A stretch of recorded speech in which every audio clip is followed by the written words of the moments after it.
Bonsoir à toutes et à tous et merci de rester fidèles au programme du soir. C'est votre bienvenue dans Regard Croisé, le 3e numéro de cette semaine.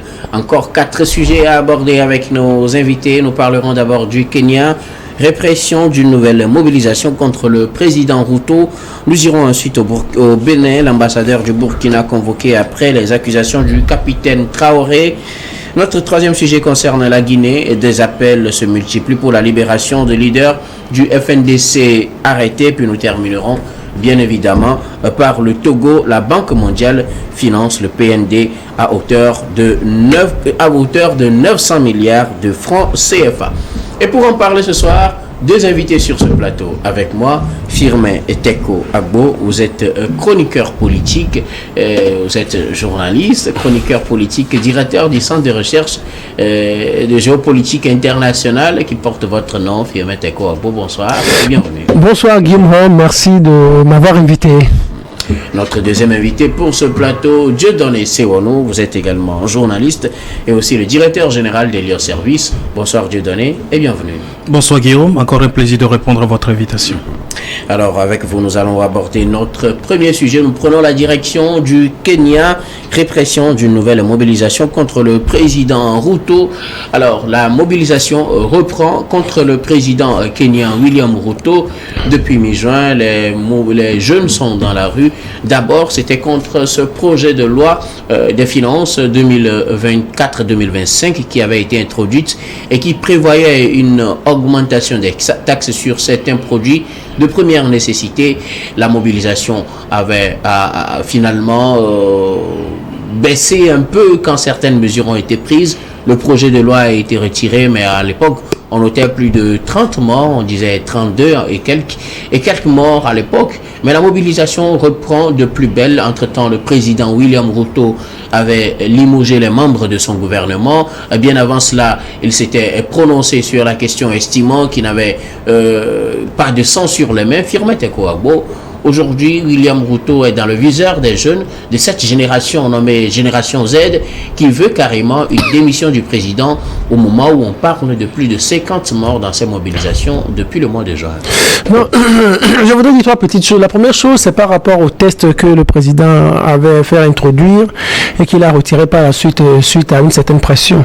En réalité, il faut se demander si le président était en tort ou il avait tort en initiant ce projet de loi-là. Qu'est-ce qu'il voulait? Il voulait plus d'impôts. Quand on veut plus d'impôts, c'est qu'on manque de liquidité, on manque d'argent et on a besoin peut-être d'injecter un peu d'argent dans le circuit économique pour faire tourner l'économie et pour avoir plus de croissance, peut-être pour baisser les prix des produits de première nécessité, pour injecter un peu d'argent dans l'industrie, pour qu'en réalité l'argent circule, pour que le circuit économique soit beaucoup plus florissant. Cette initiative n'était pas une mauvaise chose, parce que le monde est en train de vivre une crise extraordinairement difficile, une crise économique où partout ailleurs les choses, la vie devient de plus en plus chère, le panier de la ménagère est toujours pratiquement vide. Donc par rapport à cela, je ne pense pas qu'on puisse lui reprocher un certain nombre de choses, mais la deuxième chose aussi, c'est que il faut comprendre ceux qui sont en train de manifester, parce que déjà au niveau de ces taxes, ce qu'on reproche à William Ruto, c'est l'augmentation des taxes au niveau des produits de première nécessité, par exemple, où par exemple le pain va subir une taxe de 16%. Donc ce qui va augmenter le prix du pain. On sait que c'est justement le prix du pain qui a fait partir un certain Omar El-Béchir au Soudan. Donc déjà, ça a créé cette mobilisation au Kenya. Oui, c'est là où je dis, il faut le comprendre. Bien sûr, ça a fait partir le président Omar El-Béchir au niveau du Soudan.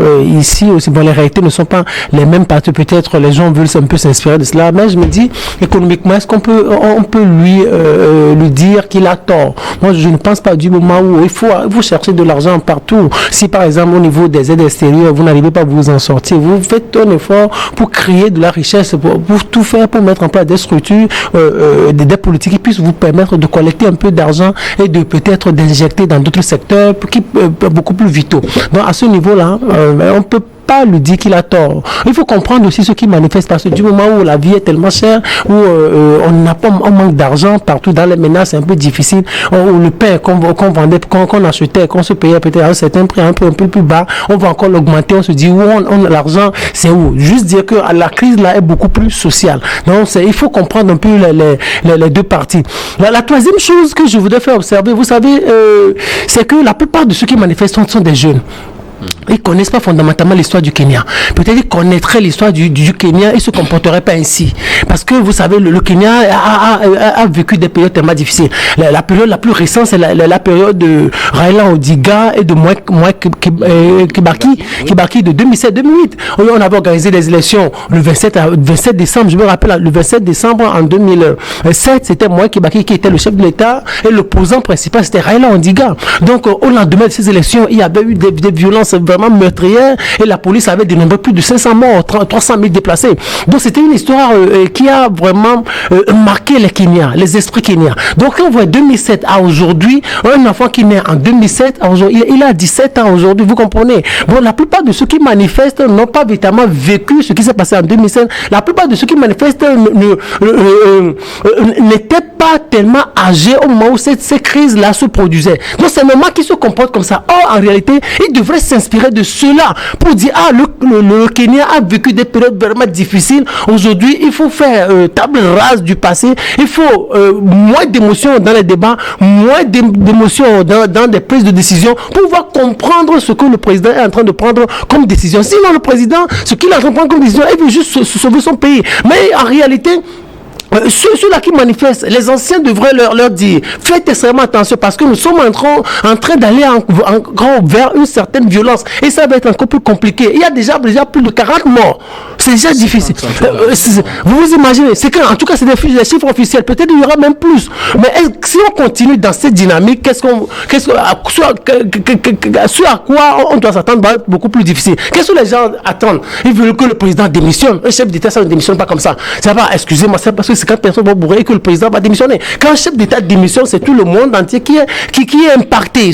On va, par exemple, on va asseoir encore la transition. Oh, il a été élu, ça fait pas encore beaucoup d'années. On va asseoir la transition des mois pour aller chercher de l'argent. On manque d'argent, manque de liquidité. On va chercher de l'argent pour organiser encore des élections. Mais c'est le contribuable kenyan qui va en faire les frais. Alors, Firmin Tekou Agbo, en 2022, quand le président Ruto faisait campagne, il a justement axé sa campagne sur les solutions qu'il allait apporter au Kenya au plan économique.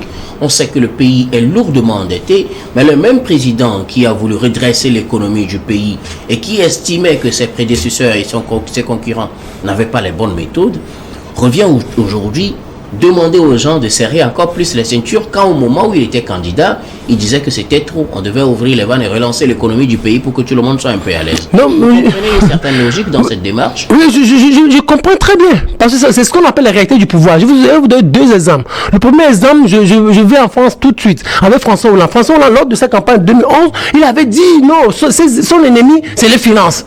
Il avait passé un président socialiste et il taxait Sarkozy de président des riches. Lorsqu'il arrive au palais de l'Élysée et qu'il voit la réalité, qu'il n'a pas la réalité de sous de la caisse, il se dit ah d'accord, il faut faire ami aux riches, il faut il faut faire amitié avec les riches, il faut nouer assez d'amitié avec les riches, il faut en faire des amis parce que c'est avec eux que tu vas vouloir t'en sortir, parce que sans eux, si tu ne fais pas amitié avec ces gars, mais tu vas avoir l'argent où peut-être il faut tasser les plus riches. C'est là où il a commencé par faire il a tassé les plus riches. Ouais, il dit non, moi je suis président des pauvres, moi je n'aime pas les finances. Il a commencé par tasser les plus riches pour avoir plus d'argent. Et c'est là où les gens le disent. Même dans son peuple, quand on lui a dit non, ce n'est pas l'idéologie socialiste. Tu vires vers le capitalisme. Là, tu fais la politique des riches. Ce n'est pas bien. Il faut beaucoup plus penser aux pauvres. Il faut que les Français vivent modestement. C'est pour cela que même ses proches à l'époque, il y a Benoît Hamon, Manuel Valls, À l'époque, lui avait dit non. Oui, l'avait quitté. Donc, en réalité, quand vous êtes hors du jeu, vous avez un autre discours. Mais quand vous rentrez dans le système, c'est ce qu'on appelle la réalité du pouvoir, vous comprenez tout ce que vous avez dit en tant que candidat doit être différent de ce que vous devez dire en tant que président ou chef d'État. Aussi, pour cette génération Z qui manifeste une nouvelle fois, c'est le discours tenu il y a de cela quelques semaines par le président William Ruto qui estimait que face à ces nombreux morts, il n'avait pas de sang sur les mains. Les gens pensent qu'il en est autant responsable que les membres de son gouvernement qu'il a fini par limoger et qu'il faudrait qu'après le limogeage pratiquement de tous les membres de son gouvernement, il faudrait que lui-même y suive à travers une démission. Non, en réalité, quand il dit moi, c'est là où je lui reporte des choses. Vous savez, quand vous êtes chef d'État, il y a des choses qui se passent, c'est vous qui êtes le premier responsable. Même si vous n'êtes pas physiquement responsable, vous êtes moralement responsable. C'est vous le chef de l'État, c'est vous le président de la République, c'est vous qui avez les rênes du pays. Alors quand il y a une seule personne qui décède, vous en êtes le premier responsable. Il ne devrait pas en réalité se prononcer comme ça. Là quand on retrait du test, où il avait dit je m'incline, moi je me dis en réalité aujourd'hui que la meilleure des choses c'est qu'ils disent je reconnais m'être mal exprimé, donc vous voulez bien m'en excuser. Non, nous sommes tous responsables de ce qui s'est passé et maintenant nous allons changer de discours. Merci beaucoup à vous, Firmin Tekoabo. Dieu donne Siwonou. La nouvelle manifestation est réprimée. Cette manifestation vise à faire tomber le président William Ruto qui est venu au pouvoir il y a juste 2 ans, disons-le comme cela. Et le président avait promis redresser l'économie du pays. Son projet de loi des finances, normalement, devait permettre d'augmenter des taxes pour avoir un peu plus d'argent dans les caisses du pays, pour éviter d'aller encore faire des emprunts qui seront un poids pour les Kenyans. Malheureusement, ça a suscité des manifestations à la base. C'était une trentaine de morts. Maintenant, on parle d'une 50aine.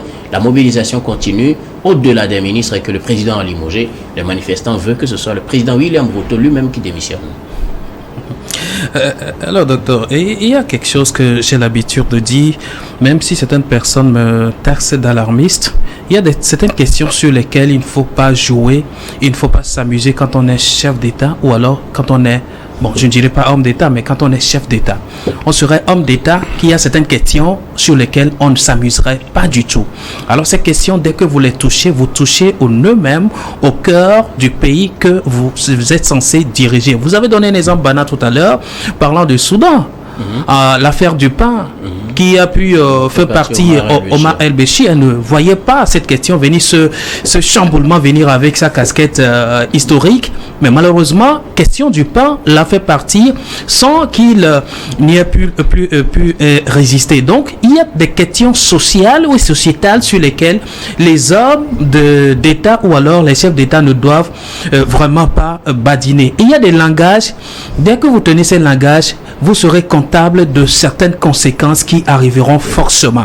Il y a 2 ans, Ruto se faisait passer pour l'homme de la situation, le Messie qui devra sauver le pays.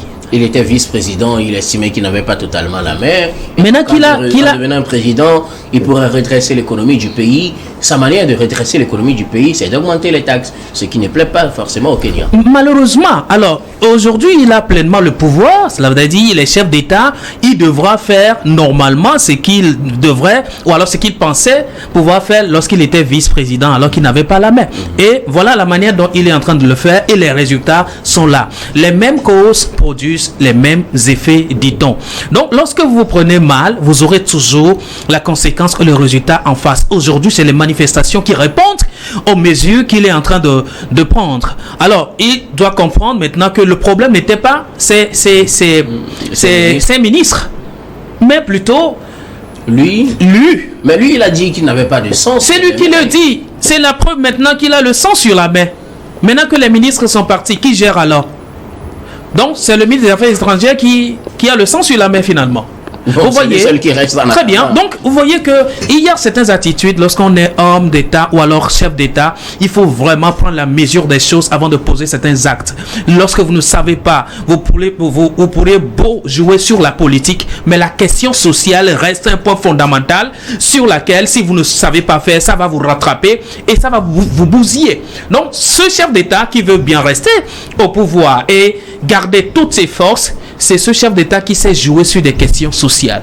Mais lorsque vous voulez vous amuser, vous voulez faire de la politique avec les questions sociales, sans mesurer d'abord les enjeux autour de la chose, vous risquez d'avoir le peuple en face de vous et qui va demander votre départ. Firmin disait tantôt que ce n'est pas à cause de 50 personnes qui tombent qu'un chef d'État va vouloir démissionner. Ça, c'est un discours qu'un homme politique peut tenir. Mais je suis désolé de lui dire, une vie tombée est de trop. Lorsqu'on est chef d'État également. Malheureusement, c'est cette réalité que nos chefs d'État ne comprennent pas sur le continent et on s'en va, on est dans la réalité que nous sommes en train de vivre aujourd'hui. Il faut encore 1000 qui tombent pour que quelqu'un accepte. Voilà, cette interrogation très importante que j'ai eu à entendre la dernière fois de Guillaume Soro. Est-ce que tu es prêt de pouvoir sacrifier quelque chose pour le salut de ton pays? C'est très fondamental. Est-ce que nos chefs d'État sont prêts de pouvoir sacrifier quelque chose pour que le pays gagne? Quand on dit le pays gagne, c'est la question sociale qui gagne. Quand on dit le pays gagne, ce n'est pas le président qui gagne. Ce sont ces jeunes-là qui tombent dans la rue, qui descendent dans la rue. Que William Ruto démissionne pour que le Kenya gagne, mais qu'est-ce que le Kenya va gagner avec la démission de William Ruto? Non, mais le Kenya ne gagne pas la démission de Ruto, mais gagne plutôt le rétablissement de l'ordre social, la paix publique. Qu'est-ce qui dérange aujourd'hui la paix publique? Il a retiré le test. Il a dit, bon, comme vous voulez, on a retiré le test. Peut-être on aura d'autres manières de payer, mais il a réduit les charges de l'État. Il annonce un gouvernement qui sera réduit. Certaines charges de l'État vont être réduites. On attend de voir dans la réalité de quoi il sera concrètement question, mais il a retiré le test. Là, vous comprenez que le problème ne se trouve pas à ce niveau-là. Le problème parce que c'est justement ce qu'on ne comprend pas. Le problème se trouve au niveau de la gestion qui se fait même de la tête du pays. Voilà pourquoi je dis, quand vous avez... que William Ruto parte. Pas forcément qu'ils partent. Eux, c'est leur manière de réclamer ce qu'ils veulent. Peut-être c'est lui qui est là. Voilà pourquoi les choses ne fonctionnent pas. Ou alors, il a toute la main pour prendre les réelles mesures pour atténuer ou alors résoudre le problème. Malheureusement, qu'il n'arrive pas à le prendre, alors qu'il dégage, qu'il quitte. Démissionner en soi n'est pas un mystère. C'est des hommes qui démissionnent. Dans des pays démocratiques, la démission est un sport. La démission est la hauteur d'esprit, est la hauteur des hommes d'État. Mais malheureusement, ailleurs, on trouve que démissionner, c'est un signe de faiblesse. Ce n'est pas du tout un signe de faiblesse. Vous savez, mais on parle de démission d'un chef d'État. C'est pas un directeur de société, encore moins un ministre. Mais on parle de démission d'un chef d'État. Vous voyez tout ce qui se passe, même dans les plus grandes démocraties, avec toutes les atrocités que nous avons, que ce soit en France, que ce soit aux États-Unis. Mais ces chefs d'État ne démissionnent jamais. Même il s'était agi, même pour Jacques Chirac de démissionner. Les Français lui avaient dit le 29 mai 2005 avec la Constitution européenne, démissionne. Tu dois démissionner. Il n'a pas démissionné. Il a fait sauter plutôt son premier ministre. Un chef d'État démissionné, ce n'est pas un jeu. Moi, je ne dis pas que. Moi, je n'ai pas dit. Moi, je n'ai pas dit que le fait que les gens soient morts est quelque chose de normal, non. Mais j'ai dit en réalité, les morts, on en a tous les jours. On ne souhaite pas qu'il y ait des morts. Mais il y a des situations difficiles. Quand ça des situations difficiles, il faut plutôt obliger le chef de l'État à revoir sa copie et non démissionner. Parce que quand il va démissionner... La pression. Il a retiré, oui, il a retiré. Et c'est ça en fait. Il a retiré. Maintenant, lui demande de démissionner. Celui-là qui va venir, est-ce que vous le connaissez? En réalité, il faut reconnaître une chose. À de nouvelles élections. On a de nouvelles élections. Et l'autre candidat aussi, l'autre candidat que vous allez choisir, il va aussi faire de belles promesses. Mais face aux réalités du pouvoir, vous allez vous rendre compte qu'en réalité, tous les chefs d'État, il y a beaucoup de choses qui leur échappent. Quelle est la solution pour le Kenya? La solution, c'est que les Kenyans se calment, qu'ils sachent qu'en réalité, ce qui est en train de se passer, une crise mondiale que le monde est en train de traverser. Et puis la petite chose que je voulais ajouter aussi, c'est qu'en réalité, quand on parle de dette, le Kenya peut s'endetter n'importe comment. Le Kenya n'est pas le pays le plus endetté. Sans dette, sans emprunt, il nous sera difficile de nous développer. La plupart des grands pays que nous connaissons aujourd'hui vivent sous le coup de la dette. C'est avec des dettes qu'on a une économie forte. On a de l'argent, on injecte dans l'économie, on a des industries, le pays s'industrialise, on a des emplois qui se créent. C'est comme ça on peut évoluer. Sinon, sans dette, vous allez faire comment? Nos ressources à l'interne ne suffisent pas, ne nous permettent pas de nous développer. Il faut juste que les Kenyans s'inspirent du passé et arrivent à se calmer. Merci. Très bien. Dieu donne. Quelle est la solution pour le Kenya? Bon, avant de venir à la solution pour le Kenya, je voudrais dire, il y a deux choses qui clochent dans la procédure adoptée par Ruto. C'est lorsqu'il pense qu'il n'en est pour rien en matière de répression au Kenya, Les Kenyans ne lui pardonnent pas cela. Et les mesures qu'il est en train de prendre. Donc son maintenant, discours selon lequel il n'a pas de sang ce sur la n'est main, pas, une bonne chose. ce n'est pas une bonne chose. Il a du sang sur la main. Aussi longtemps que ses collaborateurs ont du sang sur la main, il a du sang sur la main. Je crois que les jeunes ont compris ce discours et ont compris également que ce monsieur, en réalité, il est en train de fuir ses responsabilités. Que Ruto prenne ses responsabilités et reprononce peut-être un autre discours. Qu'il s'excuse, qu'il fasse un mea culpa devant la population. Non mais écoutez, c'est pas interdit, c'est pas exclu. C'est ça un homme d'État après tout. Un homme d'État, c'est celui qui écoute son peuple et qui interagit avec son peuple. Si vous voulez garder sereinement le pouvoir et non pas sur le sang. Merci beaucoup. À vous, nous allons marquer la première pause puis on revient juste après pour la suite de cette émission.